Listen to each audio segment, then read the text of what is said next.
Welcome to Restoration of Spirit. I'm Janet Cole, and we have a great show in store for you today. We're going to teach you how to decorate rich on the budget of a hobo. It's called Hobo Riche.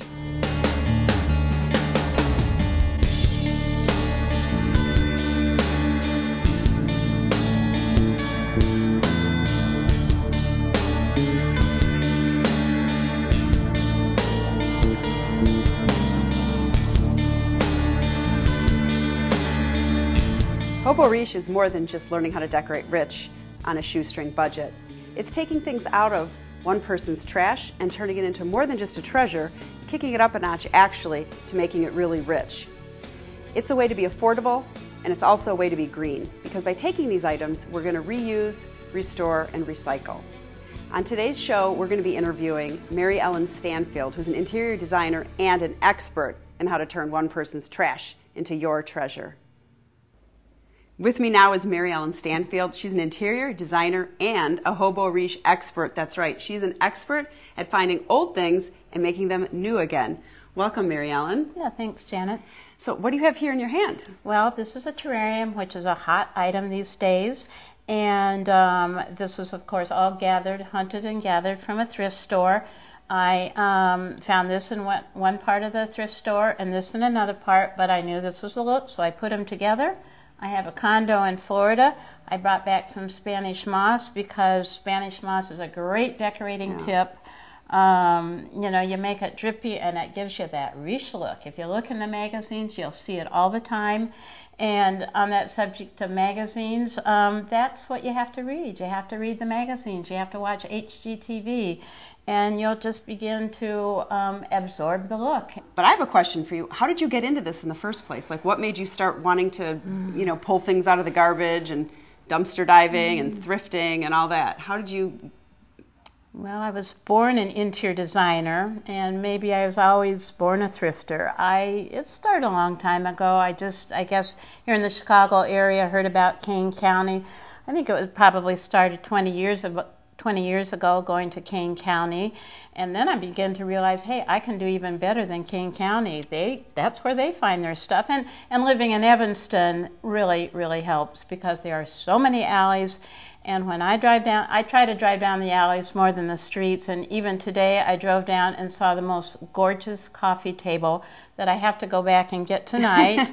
And when I see these items, the hairs on the back of my neck stand up, and I just have to have it. It has to be saved. You spot it, you got it.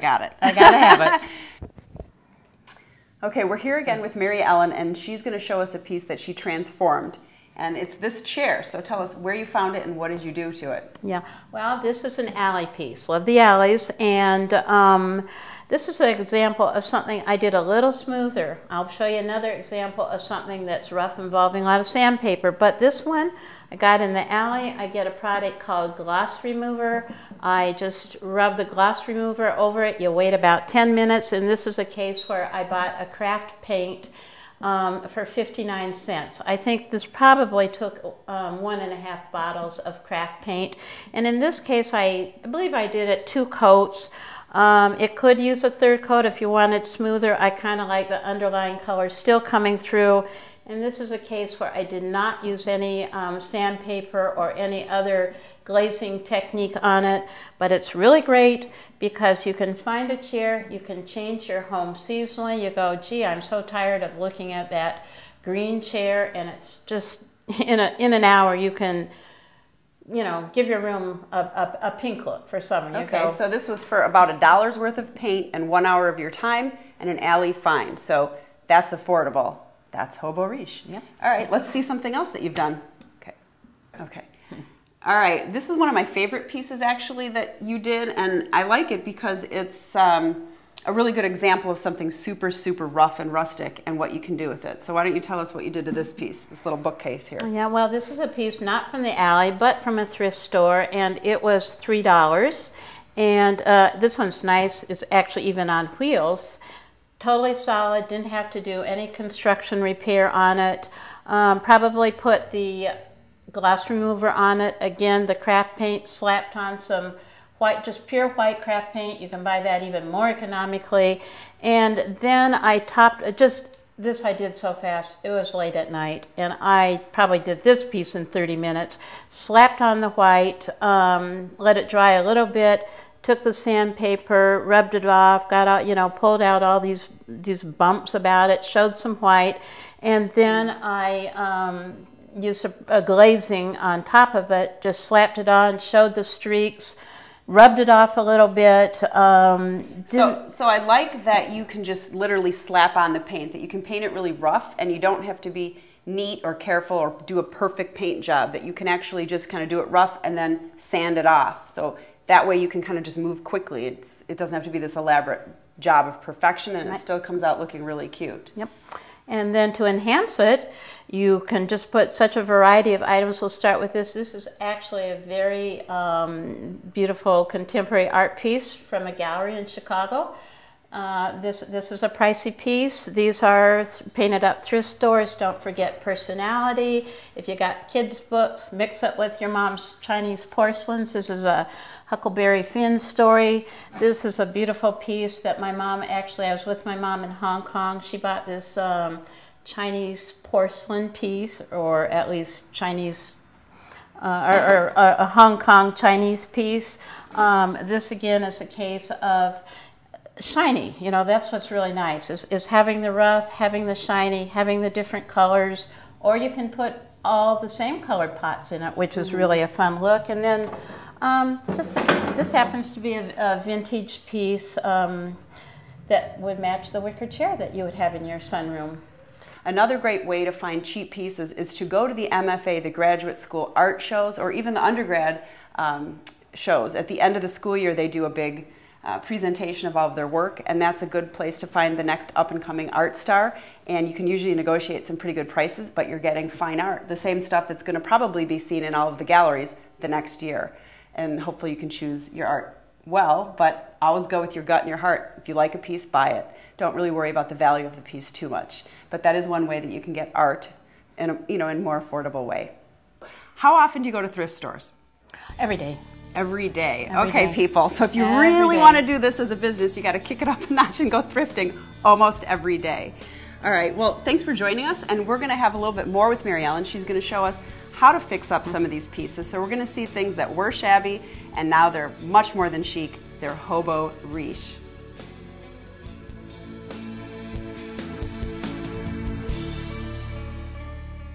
Well, here we have some fine art done by artist Peter Fagundo, and he takes trash, literally. This one piece has a piece of a baby blanket that's cut and put in it. Also some painted remnants of 2x4s, old construction materials.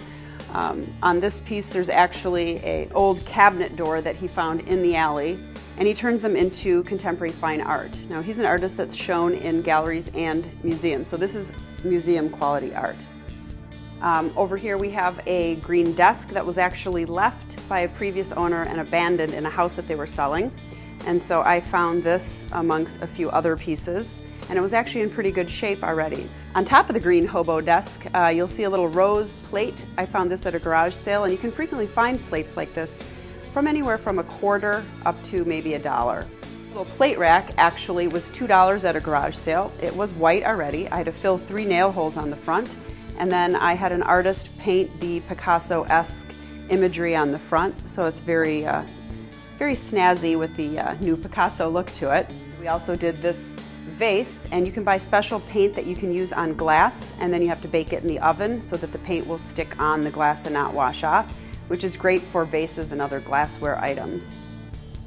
This is the family room, and other than the sofa, every single item in here was an antique store or a Salvation Army find, or was abandoned in a house that I found and restored. All right, now we're going to show you how to fix and refinish a chair. So this is a great example because this is so typical of what you would find in an alley or a garage sale. It's something that's been completely worn out, that the previous owner just doesn't want it anymore, so they're going to pitch it. And this is where we come in, so we find something like this and then make it new again. So these are some of the items that you would need in order to refinish a chair like this. And it's always better to use a chair that has just a cushion needed on the bottom and not an extra cushion on the back, because that's extra work, and sometimes it's not as easy to work to get to pop out the piece in the back. So a wooden chair with an upholstered seat only is probably the best find. And what you're going to need to refinish this are just a few simple products. For the woodwork, I like to use Simple Green. It comes in a concentrate, it's an all-purpose cleaner, and it's biodegradable, so it's safe for the environment. And so you just spray this on the wood, which I'll show you in a minute.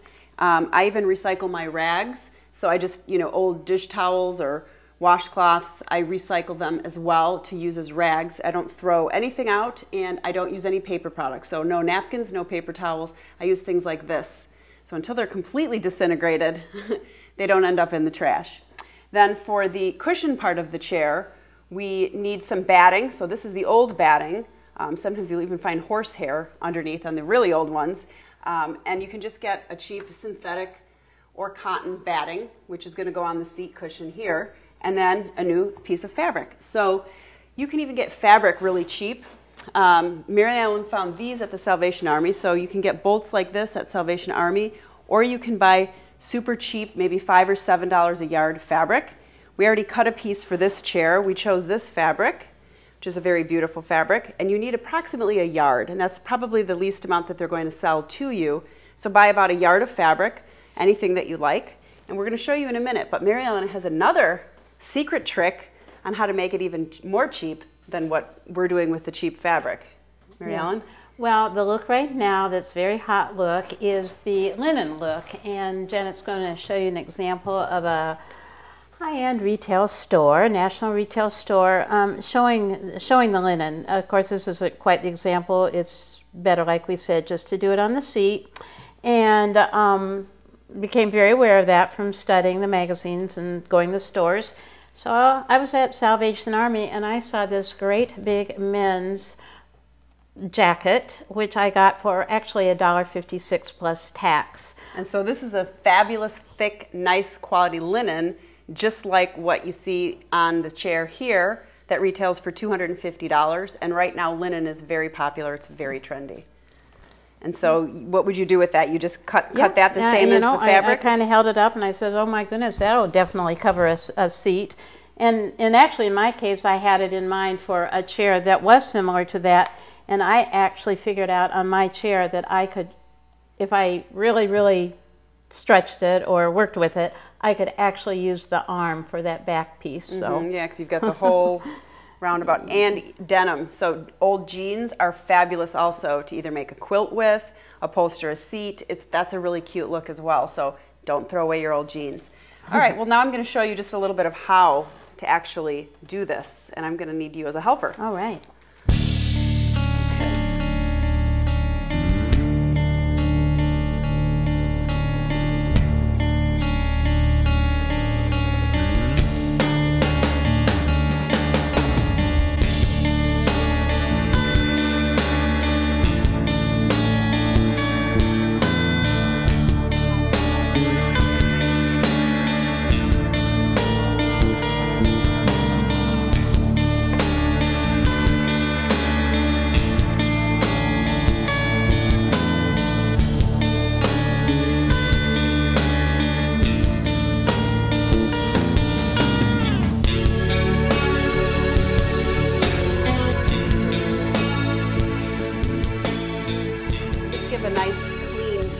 So if the wood is already in pretty good condition, you can use a cleaner like a Simple Green and just literally wash down the chair. I like to do this now before we've reupholstered it so we don't get anything wet on the new clean fresh upholstery, and so you can just really wipe it down.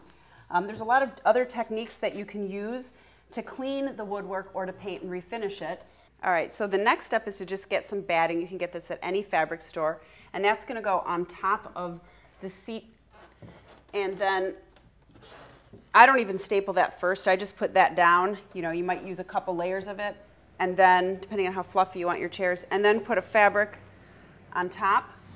And then I do it on the floor or on a work table. You just flip it over and bring the fabric and the batting around together and literally just staple gun it together. And then you would have your finished seat cushion. All right, so here we have the same exact chair after, and what a difference from what we started with a beat up seat cushion falling apart. and these I actually use in my own dining room. So this is a really nice red velvet that I got at a discount outlet fabric store, and it's the same chair. So I just cleaned it with the product that you saw before and redid the seat cushion. And I leave a little bit of nicks and dings on the chair sometimes. That's part of the hobo look. And then when you use a nice fabric like a rich red velvet, or really any velvet is great in a dining room, that's what gives it the nice riche look. Over here, this is actually one of my favorite pieces in the show. This cabinet came from Salvation Army for about $25. It was an ugly wood finish to begin with, and we painted the entire thing white. We had to prime it and sand it, of course, but we painted the whole thing white, and I then commissioned artist Peter Fagundo to paint the Picasso-style imagery on the front cabinet doors. Now, if you can paint yourself, great, and if not, you can always commission an artist or a student artist to do some of your decorative painting for you. Believe me, artists love getting commissions, and anytime that they can make extra money on the side doing something they love creates a win-win for everybody.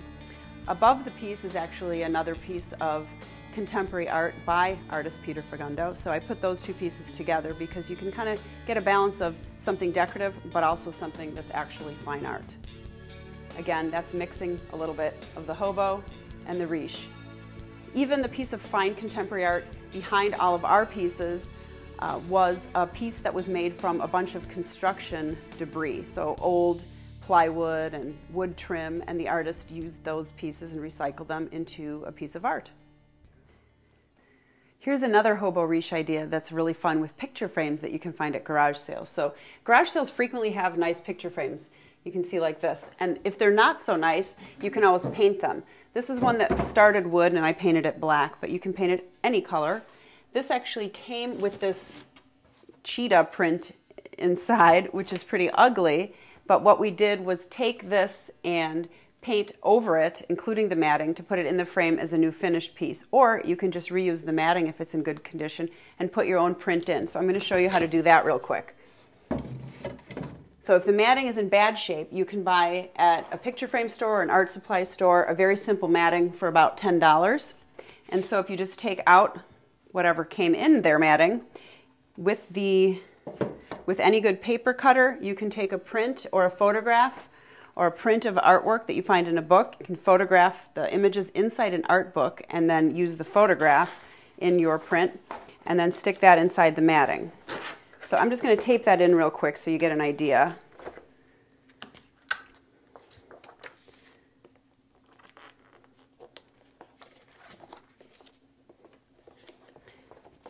So you have the matting in your print, and then take the garage sale frame and stick the new matting inside the old frame.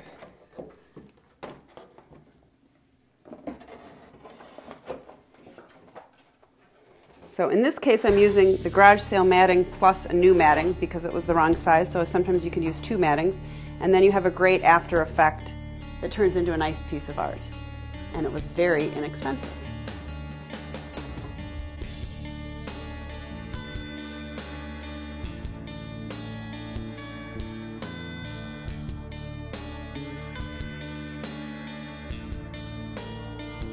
Thanks for joining us today for Hobo Riche on Restoration of Spirit, where we learned that decorating rich can also be good for the environment. Remember to always restore the planet, and that even the small things can make a big impact. Join us again next week on Restoration of Spirit.